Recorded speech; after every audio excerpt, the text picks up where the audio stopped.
Good morning God's Beloved Church. Sekali lagi saya Pastor Fat. Welcome to your home. Ya, this is your home. Dan berapa banyak yang minggu lalu ikut merayakan 9th anniversary kita? Yes. Wow. Time flies ya. Kita di sini sudah 9 tahun. GBC Jakarta sudah 9 tahun. Dan itu benar-benar it's only by the grace of God. Bukan karena kita jago organisasi, kita jago building church. No, it's only by the grace of God. So, hari ini saya mau declare juga blessings buat kita semua, God's Beloved Church, yaitu di Galatia 5 ayat 22-23. Kita lihat sama-sama. Tetapi buah roh ialah kasih, sukacita, damai sejahtera, kesabaran, kemurahan, kebaikan, kesetiaan, kelemah lembutan, penguasaan diri. Tidak ada hukum yang menentang hal-hal itu. Buah roh ada berapa?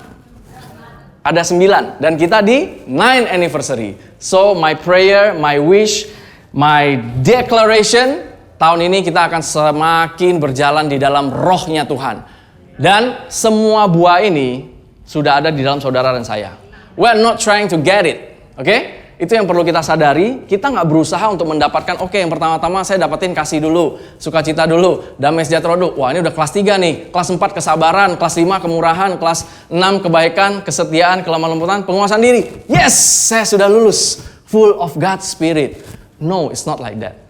The moment saudara dan saya terima Tuhan Yesus, ini semua, satu paket ini, sudah ada di dalam saudara dan saya. Katakan amin. Yes, ya. Jadi ini semua sudah ada di dalam saudara saya dan kita akan semakin, that's my prayer, kita akan semakin menikmati manifestasi ini semua. Mau? Waduh, yang mau cuman si Pingling. Gak apa-apa sih, amin, kita berdua tos sih.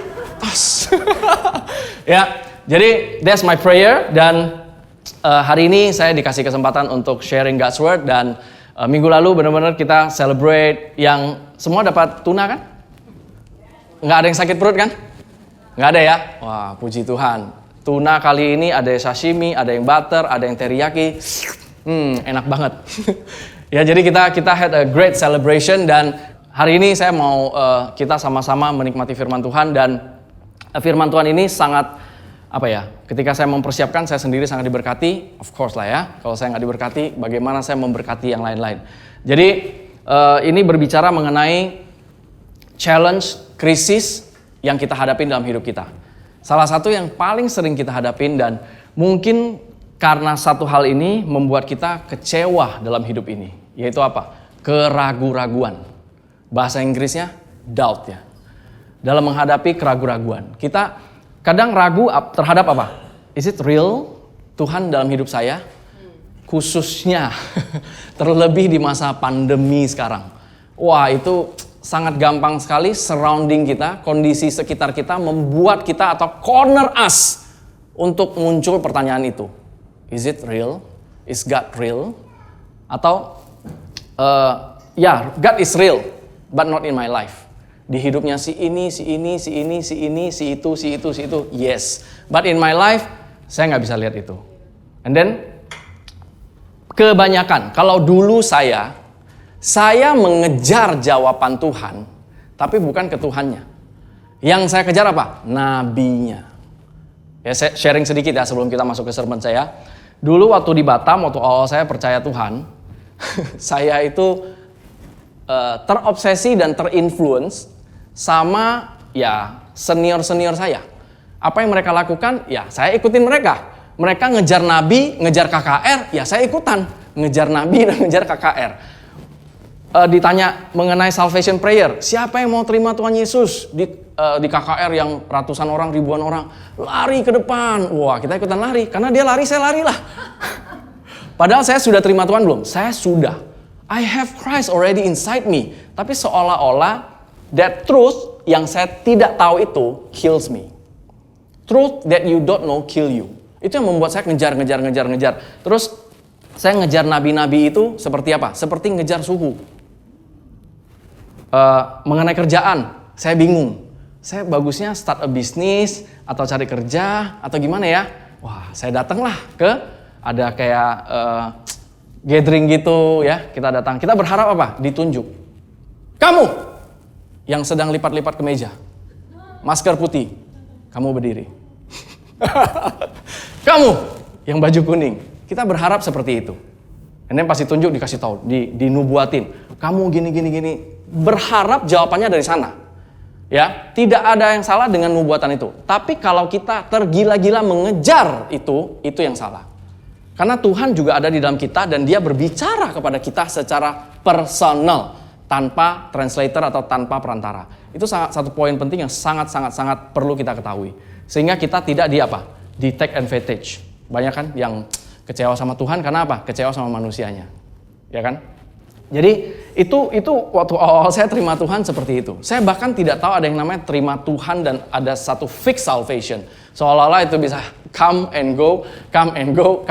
Sama juga Roh Kudusnya kadang datang, kadang pergi. Kadang datang, kadang pergi. Tergantung my performance. Kayak film India. Kadang datang, kadang pergi. Ya, jadi itu yang saya alamin. Tapi saya berdoa di sini kita semua tidak perlu mengalami itu semua lagi.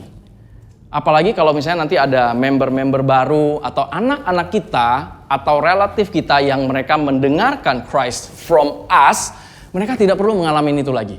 Oke? Nah, jadi ketika kita menghadapi keraguan-raguan itu, ada nggak sih di dalam, pasti ada lah ya, di dalam Bible cerita-cerita yang menggambarkan suasana ragu-ragu ketika mereka menghadapi krisis, dan bagaimana Tuhan memberikan solusi, dan bagaimana mereka menghandle itu. So, kalau misalnya hari ini kita punya satu rasa keraguan-raguan dalam menghadapi challenge, dalam menghadapi hidup kita, so this sermon is for you. Tapi kalau saudara yang merasa, saya sama sekali tidak ada masalah dalam hidup saya, maybe this sermon is not for you.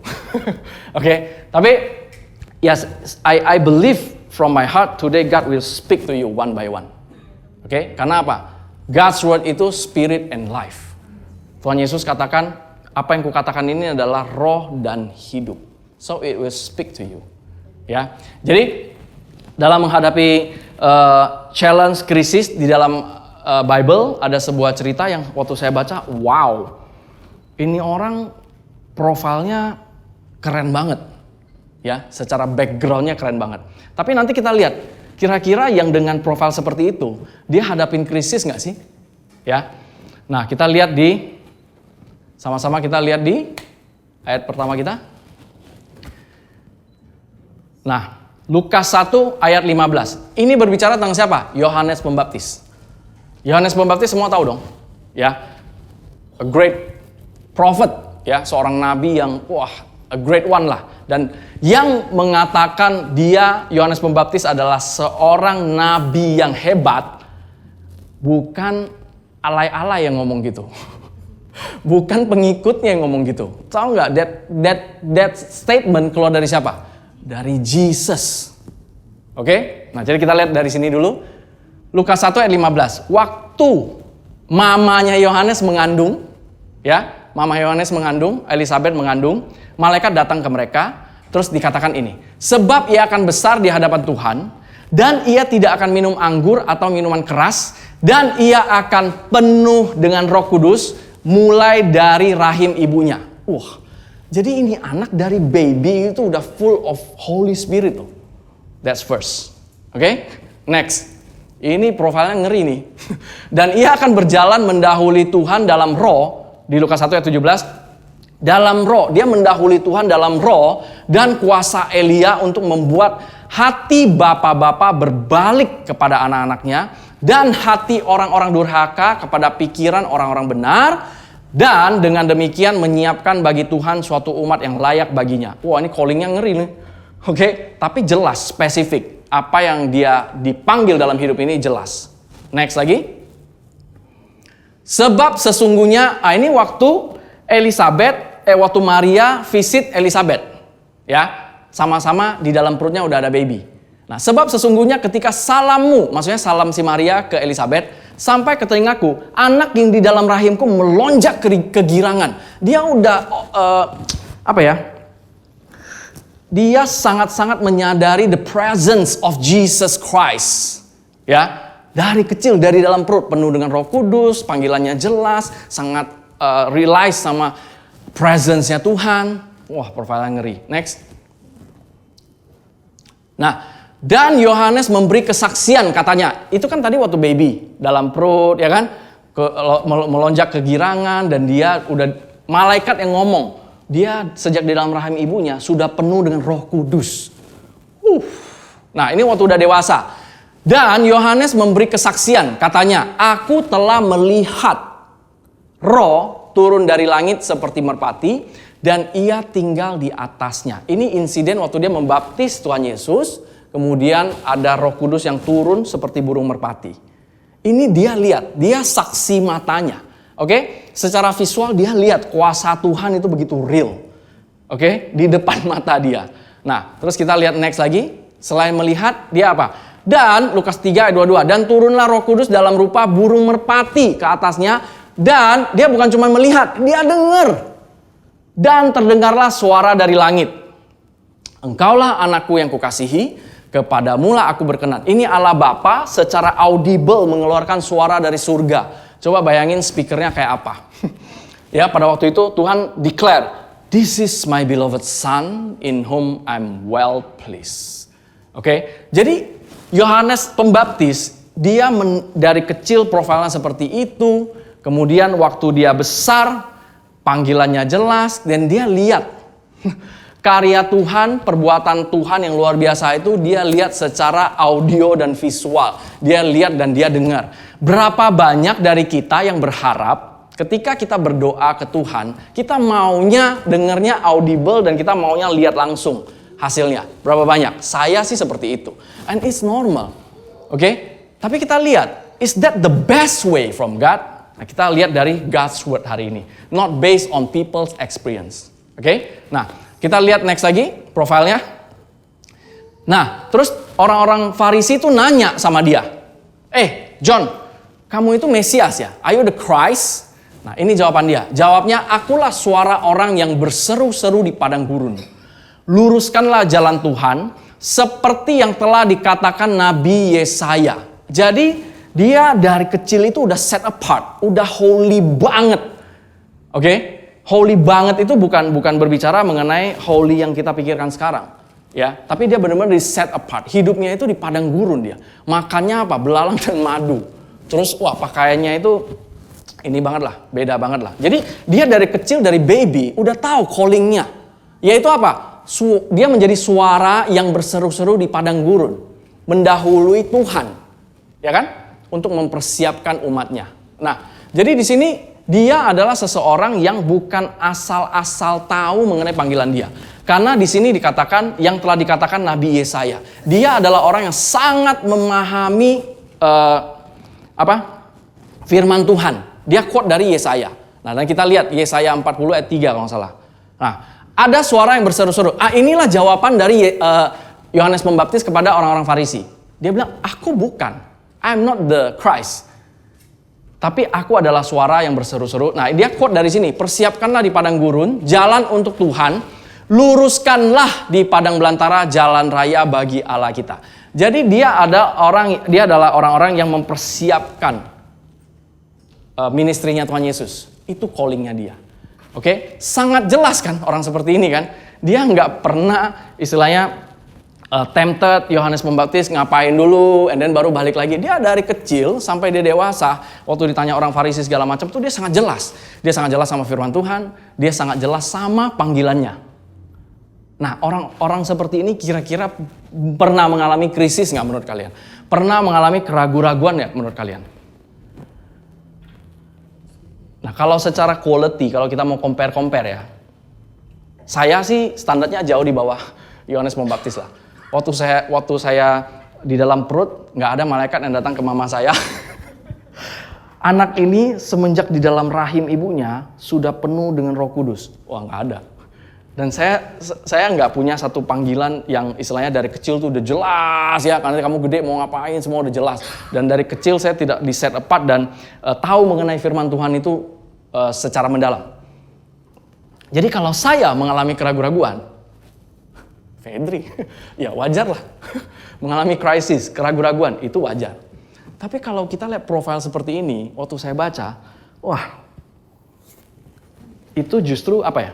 Tapi nanti kita lihat solusinya, itu membuat kita menjadi encourage, bukan discouraging, ya.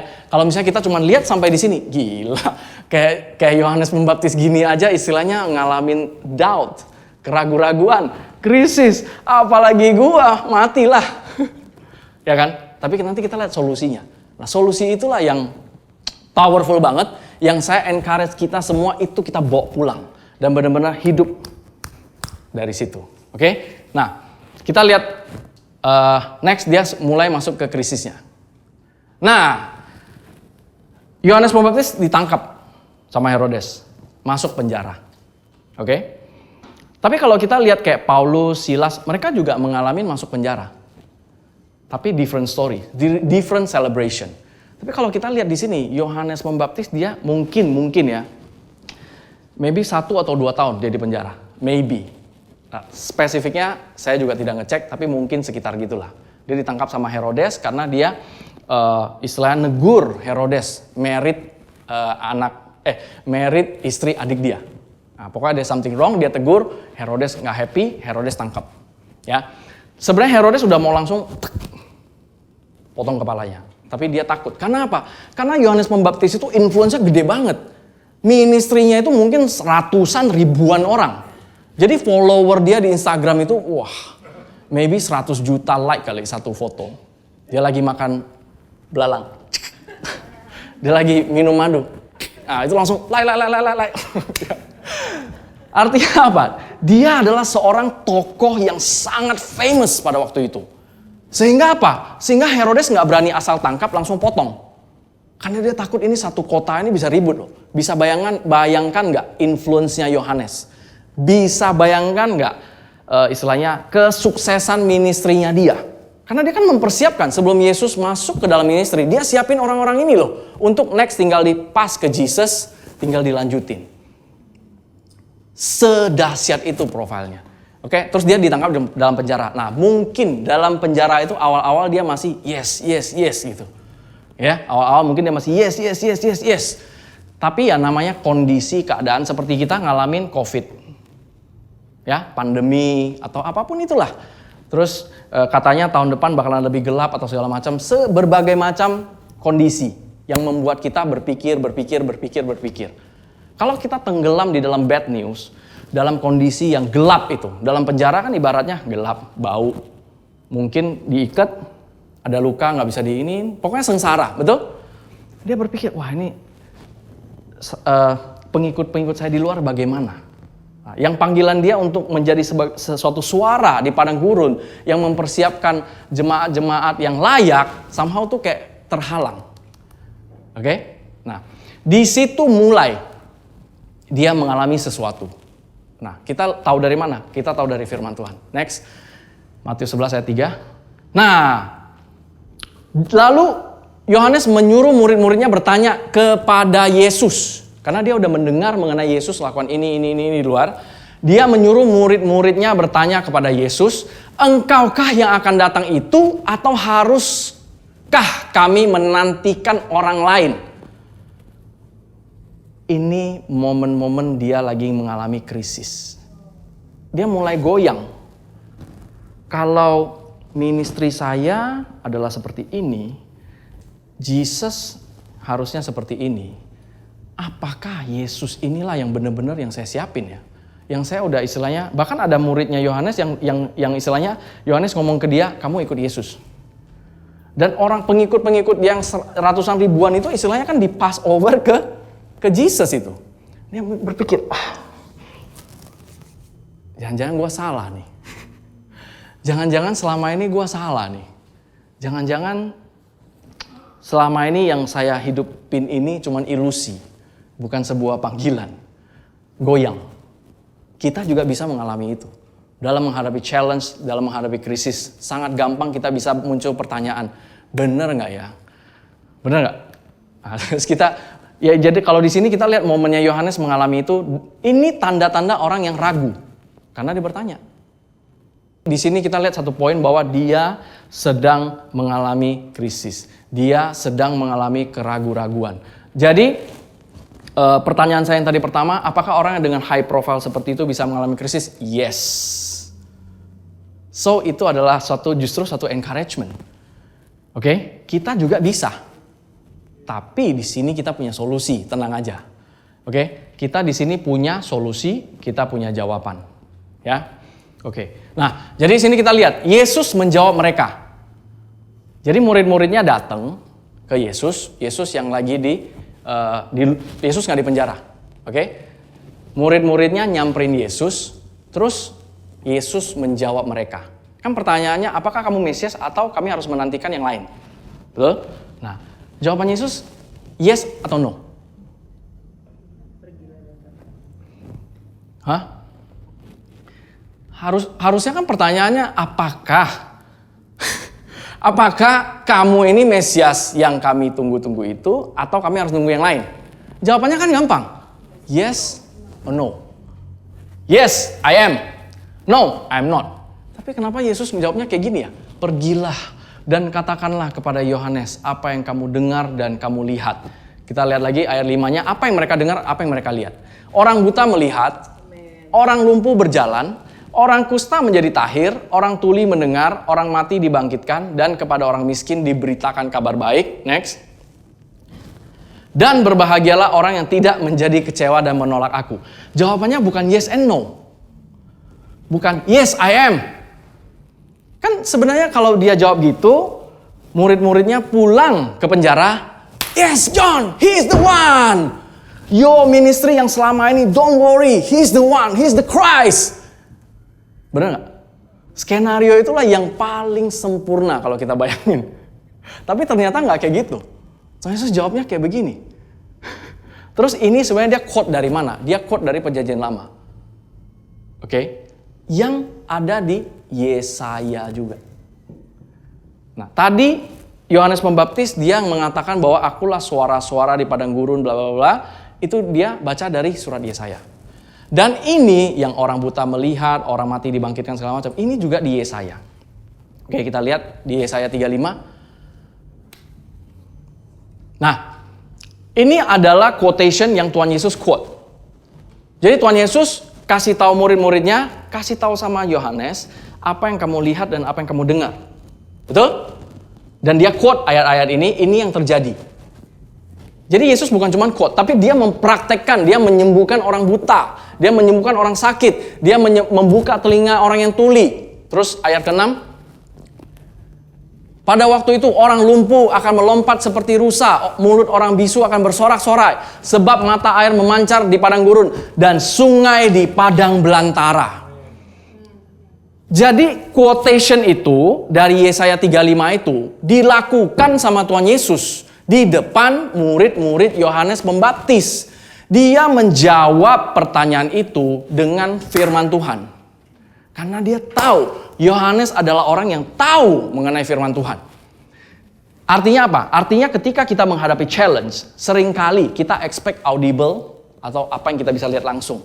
Ketika kita menghadapi challenge, kita lagi worry, kita lagi anxious, kita lagi sedih, kita harapin apa? Ada sesama believer yang datang yang hak kita. It's okay. It's okay. And then kita nangis bareng.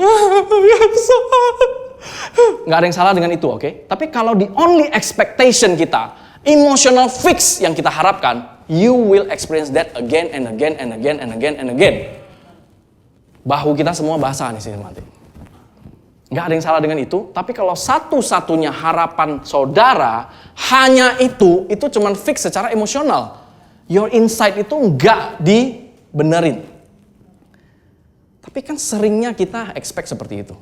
Kita datang ke gereja, instead of kita feeding God's word, kita tahu dari firman Tuhan, kebenaran-kebenaran yang membebaskan kita berharap, saya maunya suhu ini aja saya kasih tahu saya mau ngapain. And then saya bayar persembahan, saya bayar perpuluhan, oke, saya ikutin dia aja. Tanpa mau tahu firman Tuhan. Tanpa mau tahu kebenaran firman Tuhan yang bisa membebaskan kita. Itu ruginya di kita. Kita yang paling dirugikan. Oke? Jadi audio, visual, Yohanes sudah lihat. Dia dari kecil panggilannya udah jelas. Dia ngalamin itu, tapi Tuhan tidak menjawab dia dengan Tuhan datang ke penjara. I am. High five. Yes! Tuhan gak lakukan itu. Tuhan Yesus gak lakukan itu. Dia juga gak jawab sama murid-muridnya. Yes, I am. Wah, kalau kayak pertanyaan Moses kan, di burning bush itu kan, I am that I am. Shhh, terbang ke atas. Tapi Tuhan Yesus nggak jawab seperti itu. Tuhan Yesus jawabnya apa? Kamu kasih tahu Yohanes apa yang kamu lihat dan apa yang kamu dengar. Jadi dia nggak mau cuman memberikan Yohanes suatu emotional fix. Dia nggak mau memberikan Yohanes satu jawaban yang istilahnya tidak settle di dalam insight-nya Yohanes. Dia tahu yang Yohanes butuhkan itu adalah something yang deeper.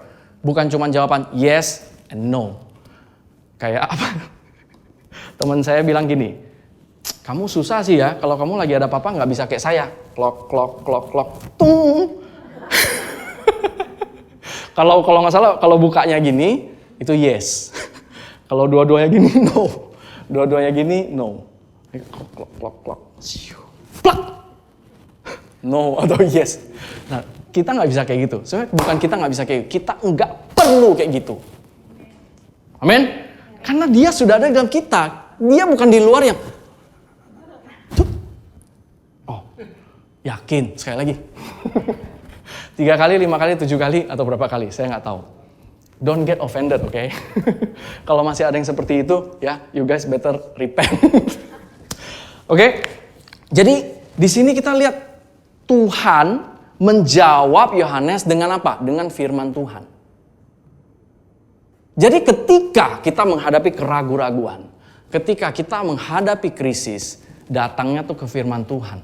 Jangan expect hanya dari manusia atau nabi atau pastor. Karena itu akan terulang-ulang. Dalamnya tuh gak settle. Gak selesai. Memang rasanya enak sih waktu kita ada masalah, pity party. Aduh hidup ini, aduh. Enak banget kayak gitu. Terus ada yang datang ke kita. And then kita berharap kayak Tuhan juga datang ke level kita. And then dia juga hak kita. Ya, I know it's so hard. Ya, I know it's so hard. I know it's so hard. Dan kita nangis bareng ya. Kita berharapnya seperti itu. Tapi itu cuma emotional fix doang. Nah Tuhan gak mau kita cuma sampai di sana doang. Tuhan Yesus, dia sudah sediakan segala-galanya. Tadi saya buka dengan Galatia 5 ayat 22, 23 itu kan. Itu semua sudah ada di dalam kita loh. Love, joy, peace. Itu sudah ada di dalam kita. Ketika kita berasa hancur lebur, tapi puji Tuhan, kebenarannya di dalam spirit kita nggak hancur lebur loh. Emosi bisa berasa hancur lebur. Kita bisa berasa hancur berantakan. Sekondem-kondemnya. Tapi kebenarannya ini yang paling membedakan bukan paling membedakan. Yang menentukan how kita bisa berjalan selanjutnya adalah kita menyadari bahwa di dalam spirit kita semuanya sudah settle. Semuanya sudah selesai. Semuanya sudah ada. Galatia 5 ayat 22 tadi, 23 tadi, itu semua sudah ada. Jadi ketika kita mengalami keraguan-raguan dan kita mencari jawaban emotional fix doang, mencari jawaban-jawaban yang yes and no doang, itu tidak akan menyelesaikan masalah intinya. Tapi ketika kita menyadari di dalam roh kita sudah selesai semuanya, dan kita datangnya tuh ke firman Tuhan yang hidup.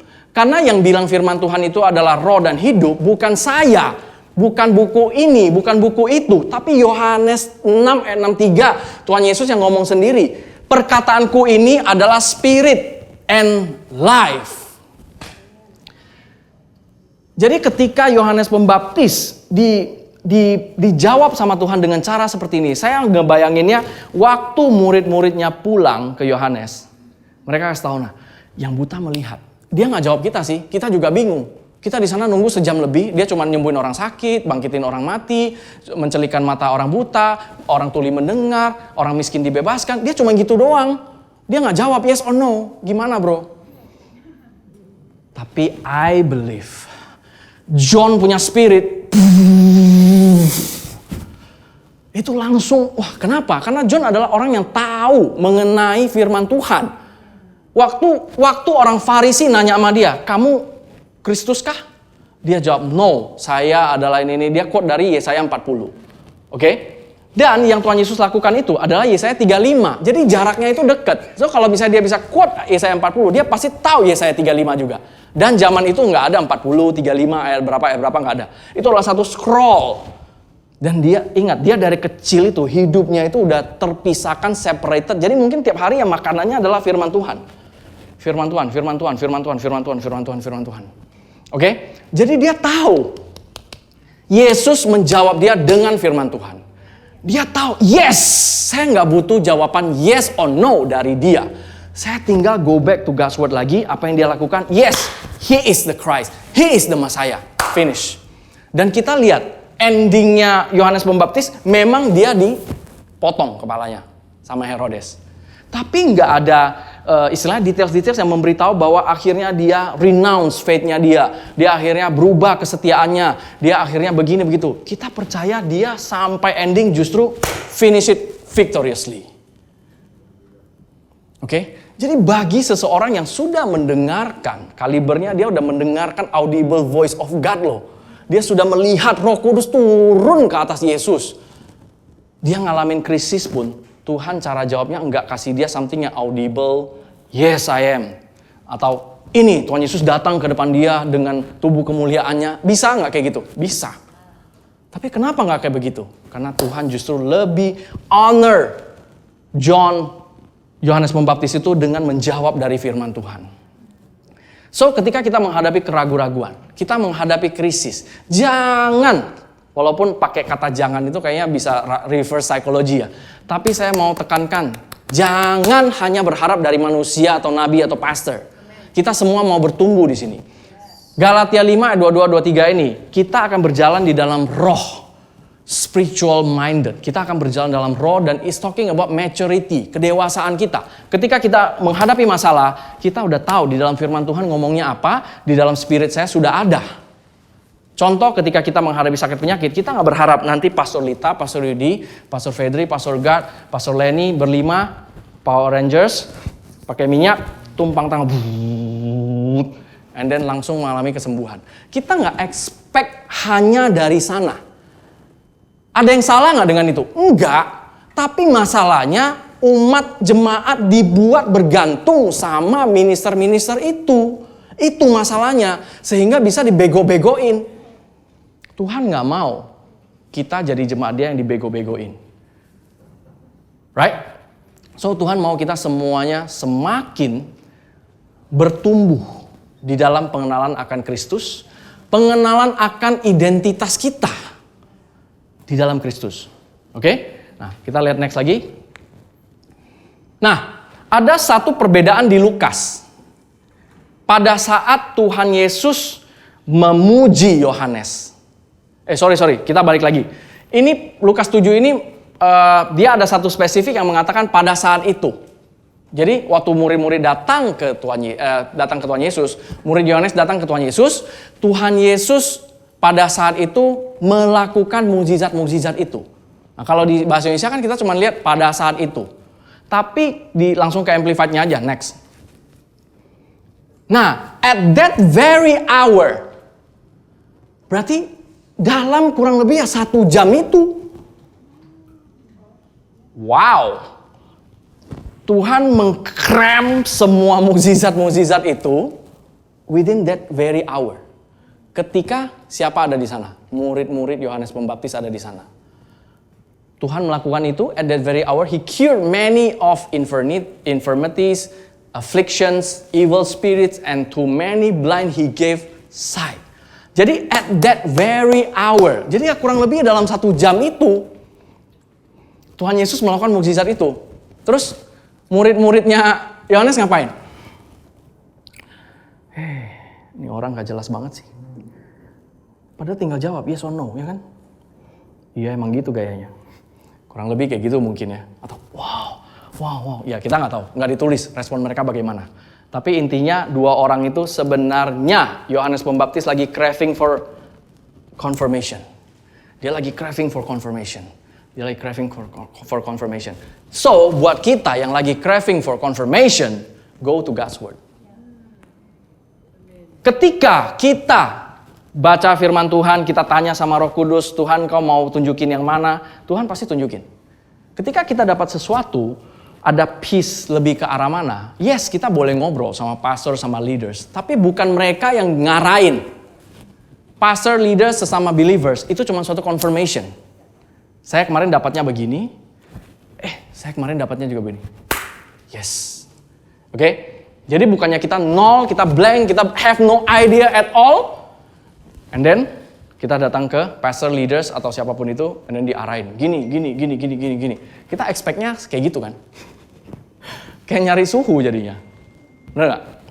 Nah, jadi at that very hour. Jadi coba bayangkan hatinya Tuhan, dia sengaja melakukan itu di depan murid-muridnya Tuhan Yesus dan dalam 1 hour itu, dan dia sudah expect, dia sudah tahu apa yang Yohanes bisa rasakan ketika murid-muridnya pulang dan menceritakan ini, yang which is itu adalah dia memenuhi nubuatan di Yesaya 35. So it's very important we know God's word. Okay? Karena apa? When you know the truth will set you free. Kalau truthnya cuma ditaruh di rumah doang atau di quote doang, nggak ada gunanya. Ini untuk dibaca, untuk dimakan. Waktu itu saya pernah khotbahkan juga bahwa firman Tuhan itu ibaratnya kayak akulah roti hidup, akulah roti hidup, akulah roti hidup. Tuhan Yesus katakan begitu. Kita makan Yesus dengan apa? Makan firman Tuhan, makan firman Tuhan. And apa ya? Itu benefitnya luar biasa buat kita. Kita nggak gampang dibohongin, identitas kita semakin jelas, ya. Oke? Nah, next. Aku berkata kepadamu. Nah, ini kapan Tuhan Yesus ngomong ini? Ini adalah suatu pujian. Suatu pujian yang keluar dari mulutnya Yesus Kristus. Oke? Aku berkata kepadamu, ini Tuhan Yesus ngomongnya tuh bukan ke murid-muridnya loh. Tapi ke crowd yang lain. Nanti kita lihat murid-muridnya di mana. Oke? Aku berkata kepadamu, sesungguhnya di antara mereka yang dilahirkan oleh perempuan tidak pernah tampil seorang yang lebih besar daripada Yohanes Pembaptis. Wow. Tidak pernah ada yang lebih besar daripada Yohanes Pembaptis. Musa lewat, Elia lewat, Elisa lewat, Yeremia lewat, Yesaya lewat. Sebesar itu. Ini pujian keluar dari mulut Yesus Kristus loh. Namun yang terkecil dalam kerajaan surga lebih besar daripadanya. Oke? Nah, kalau perkataan ini yang murid-muridnya dengar dan disampaikan kepada Yohanes Pembaptis, is it encouraging? Sangat encouraging. Benar nggak? Kalimat-kalimat ini kalau Yohanes Pembaptis dengar, ini sangat menjadi suatu jawaban. Tapi tidak. Yang dibawa pulang sama dua muridnya itu hanya apa yang kamu lihat dan apa yang kamu dengar. Kita lihat spesifiknya di ayat 7-nya. Setelah murid-murid Yohanes pergi. Jadi pujian yang barusan kita baca itu setelah murid-murid Yohanes pergi. Memang Tuhan Yesus nggak mau murid-muridnya dengar ini dan nyampain ke Yohanes Pembaptis kata-kata pujian ini. Dia maunya Yohanes realize dari dalam firman Tuhan yang dia sudah makan dari kecil dan dia tahu jawabannya dari firman Tuhan. Oke? Setelah murid-murid Yohanes pergi, baru mulailah Yesus berbicara kepada orang banyak itu tentang Yohanes. Nah, itu ada spesifiknya lagi. Untuk apakah kamu pergi ke padang gurun? Untuk melihat bulu yang digoyangkan angin kian kemarin. Ini suatu pujian mengenai Yohanes. Tapi ini setelah murid-muridnya pergi. Padahal kalau ini didengar sama Yohanes yang dia lagi kondisi krisis, ragu, galau, depresi mungkin, bertanya-tanya mungkin, kalau kalimat ini keluar, kata Yesus, tidak ada nabi lebih besar selain Yohanes Pembaptis. Wah, itu bakal bener gak? Kalau saya sih iya, mungkin kalian enggak lah ya. Jadi kita lihat bahwa dari cerita ini kita lihat orang yang sekaliber itu profilnya. Dari kecil sudah dalam rahim udah penuh dengan Roh Kudus segala macam, tahu panggilannya, tahu dia harus ngapain dan berhasil ministrinya karena followernya banyak dan dia ada muridnya yang dia serahkan ke Yesus untuk melanjutkan dan lain-lain, ngalamin doubt, ngalamin krisis dan Tuhan jawabnya bukan dengan Tuhan datang ke dia, bukan Tuhan jawab dengan pujian-pujian, Tuhan jawab dengan firman Tuhan. So I want to encourage kita semua. Kita jangan settle for less lagi. Tuhan udah kasih begitu banyak, tapi kita ketipu. Karena iblis datang untuk mencuri, membunuh, dan membinasakan. Tapi aku datang untuk memberikan hidup yang berkelimpahan. Jadi kita perlu tahu dan sadari bahwa ada sesuatu yang namanya iblis akan berusaha mencuri, membunuh, membinasakan. Dia udah pasti nggak bisa membunuh dan membinasakan kita. Tapi dia bisa mencuri identitas kita. Dia bisa mencuri apa yang kita dengar hari ini. Pastor Fred mah menurut Pastor Fred aja, atau Pastor Lita, atau Pastor Yudi, atau siapapun itu. Atau ketika kita baca firman Tuhan. 1 Petrus 2 ayat 24. Oleh bilur-bilurnya kamu telah menjadi sembuh. Cara iblis untuk bikin kita goyang apa? Itu kan kata firman Tuhan. Kan bukan kamu. Jadi kalau kita tidak memahami bahwa yang sudah 100%, 1000%, 10.000% sudah sehat sempurna itu di dalam roh kita, maka kita goyang. Tapi kalau kita tahu ada satu bagian dari kita yang sudah sehat persis kayak Tuhan Yesus, kita nggak goyang. Oke? Nah, ini akan kita bahas lebih detail lagi di ELC nanti siang. Iklan. Oke? Jadi, kita lihat bahwa Tuhan Yesus menjawab Yohanes dengan cara apa? Refer back ke firman Tuhan lagi. Ya, jadi kita juga sama-sama first thing first, go to God's word. Itulah komunikasi kita dengan Dia. Datang ke Tuhan itu bukan harus, kuncinya di amin. Dan kita, tenggelam di dalam worshipnya, Tuhan ada, the presence of God. Enggak, kita baca firman Tuhan, itu juga termasuk kita datang ke Dia. Kita nggak ngerti, tanya sama Tuhan. Oke? Nah, ada satu guidelines yang sangat gampang buat kita. Kalau bagi saudara-saudara yang, gue mau mulai, dari mana ya kira-kira ya? Dari Roma ke 2 Tesalonika. Surat-surat Paulus aja dulu baca. Kalau baca Roma agak bingung, nggak apa-apa, langsung loncat aja ke Galatia, ke Efesus, nggak apa-apa. And then garis bawahi, in Him, through Him, in Christ, through Christ. That's your identity. In Him, through Him, in Christ, through Christ. Roma ke 2 Tesalonika. Baca Roma mungkin agak bingung, nggak apa-apa, skip aja. Baca Galatia, baca Efesus, itu identitas saudara dan saya di dalam Kristus. Dan kita nggak gampang kecolongan kalau di situ. Oke? Next, ayat terakhir ya. Ya. Dan terimalah ketopong keselamatan dan pedang roh, yaitu firman Allah. Kenapa firman Tuhan itu penting? Selain dia adalah roh dan hidup, dia juga adalah pedang. Pedang roh, yaitu firman Allah. Kita tuh sudah dikasih senjata sama Tuhan. Ketika kita menghadapi krisis, menghadapi keraguan-raguan, don't run to human. Jangan larinya tuh ke manusia. Larinya tuh ke Tuhan dengan apa? Feeding and feeding and feeding. Baca dan baca atau dengerin. Sekali lagi saya mau ulangin, kita tidak hanya bisa hidup dari daily devotional. That's not enough. Saya nggak punya waktu. If you have time for social media, you have time for internet, you have time for IG, Facebook, then you have time. If you have time to worry, then you have time to meditate.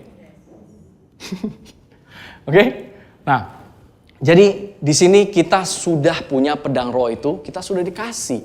Coba bayangin ya, jika kita hidup di sebuah negara yang Bible di-ban. Ada loh. Di zaman modern kita sekarang ini, Bible di-ban itu ada. Yang mereka harus selundupin satu-satu, yang mereka kalau mau ngumpul nggak bisa kayak kita. Pakaian keren-keren, datang mau kemana? GBC, God's Beloved Church Jakarta. Puji Tuhan angkat tangan kayak begini. Ada negara-negara yang masih sangat dikekang. Persecutionnya itu sangat mengerikan. Dan kita di sini, somehow, some way, mungkin karena terlalu boleh, kita take it for granted. Minggu lalu, kita kan celebrate anniversary ya. Ini not to condemn anybody. Saya lihat banyak sekali aqua ini yang nggak habis dibuang, nggak habis ditaruh di sini. Ini punya siapa? Nggak tahu. Ini punya siapa? Nggak tahu. Ini punya siapa? Nggak tahu. Ini punya siapa? Nggak tahu. Banyak banget. Di sini dikit, di situ dikit, di sana dikit, ujung sana dikit. Banyak banget. Sayang nggak? Bukan masalah duitnya. Tapi tadi pagi saya somehow keingat sama itu. Maybe God's Word itu sangat gampang buat kita. Buka Bible ada God's Word, ada application, ada Bible reading plan ya kan. Terus ya di kamar mandi bisa taruh Bible, di ruang tamu boleh taruh Bible, di samping tempat tidur boleh taruh Bible, di mana-mana, gampang sekali. Sehingga maybe karena ya terserah gue lah kapan gue mau baca, toh gampang. Tapi please understand my heart, not to condemn anybody. Tapi kita sudah kecolongan banget kalau kita nggak go to God's word. Coba bayangin kita semua di sini dibawa sama Tuhan mature. Semuanya kita mature, kita tahu, that's so powerful. Bukan masalah 100, 500, 1000, 5000, 10.000. Segini aja kita, tapi semuanya deeply rooted in God's word. Keren banget. Oke?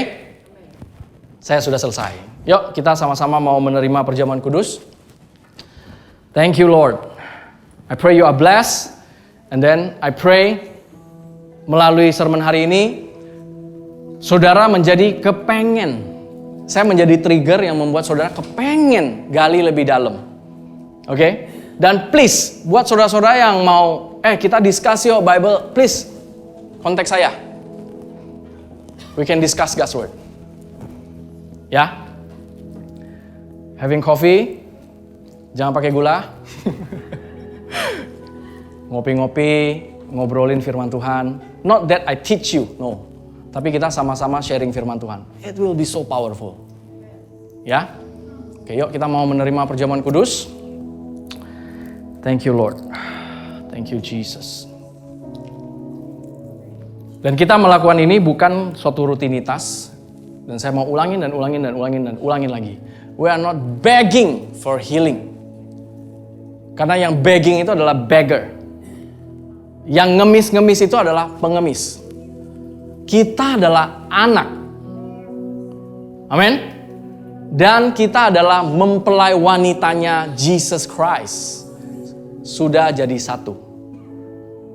Apapun yang dia miliki sekarang, itulah yang kita punya sekarang. So, ketika kita mengangkat ini, kita mengingat bahwa our bridegroom 2000 years ago, 2000 tahun lalu, mati menanggung semua sakit penyakit, semua kemiskinan, semua stres, semua depresi, semua worry, semua kita feel apapun itu, semua sudah ditanggung. Bridegroomnya kita, dia sudah ditusuk dengan mahkota duri yang beracun untuk saudara dan saya, mempelai wanitanya. Thank you Jesus untuk pengorbananmu yang sempurna ya Tuhan. Kami sudah sehat, kami sudah kuat, kami sudah diberkati, kami sudah makmur, kami sudah penuh dengan damai sejahtera. Exactly like you Lord Jesus. Thank you Lord, thank you Lord. Kami terima tubuhmu ini in Jesus mighty name. Amen.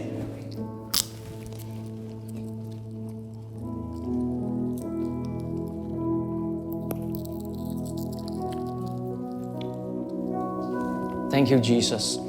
Terima kasih Tuhan Yesus untuk tubuhmu Tuhan. Tuhan kami juga mengangkat cawan darahmu ini ya Tuhan. Kau telah membeli kami lebih dari lunas ya Tuhan. Kami bukan budak dosa lagi. Kami bukan budak ketakutan lagi. Kami adalah anak kesayangan Bapa karena Engkau ya Tuhan. Kami adalah mempelai wanitamu yang Kau kasihi. Yang tidak ada cacat celah sama sekali lagi ya Tuhan. Thank you Jesus for your perfect blood. We are forever righteous, holy.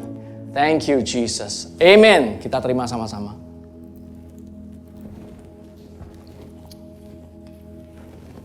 Thank you Jesus. Terima kasih Tuhan Yesus untuk tubuhmu dan darahmu ya Tuhan.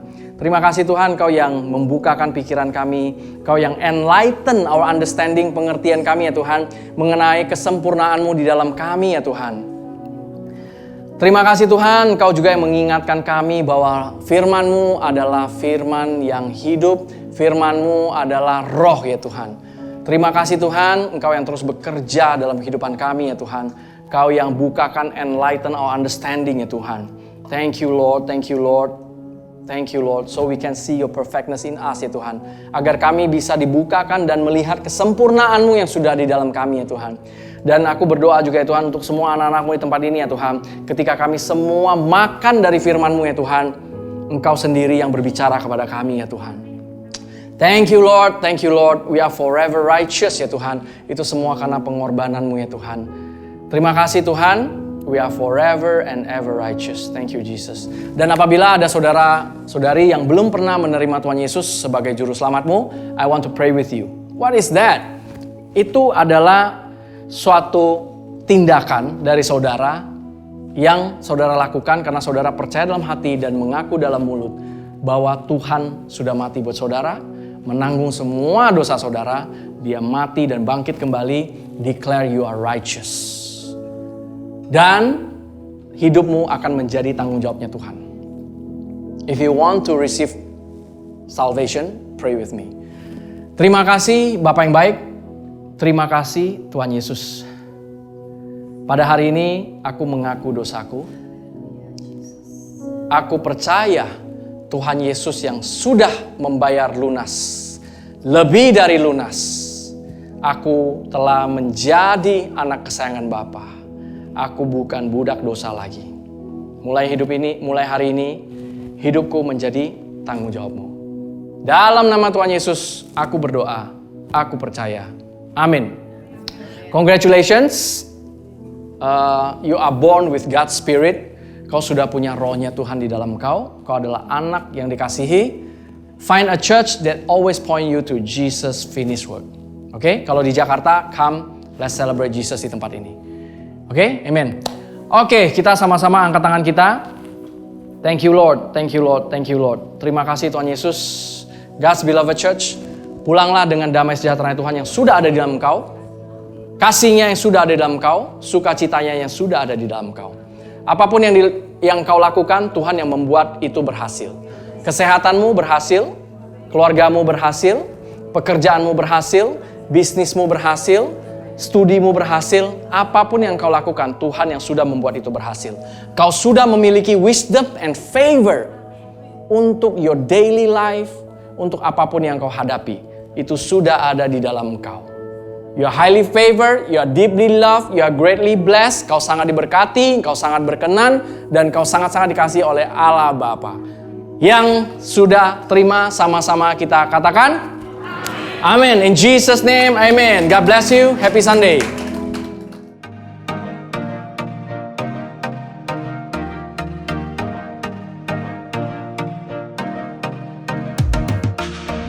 Terima kasih untuk saudara sekalian yang telah mengikuti ibadah GBC Jakarta bersama kami.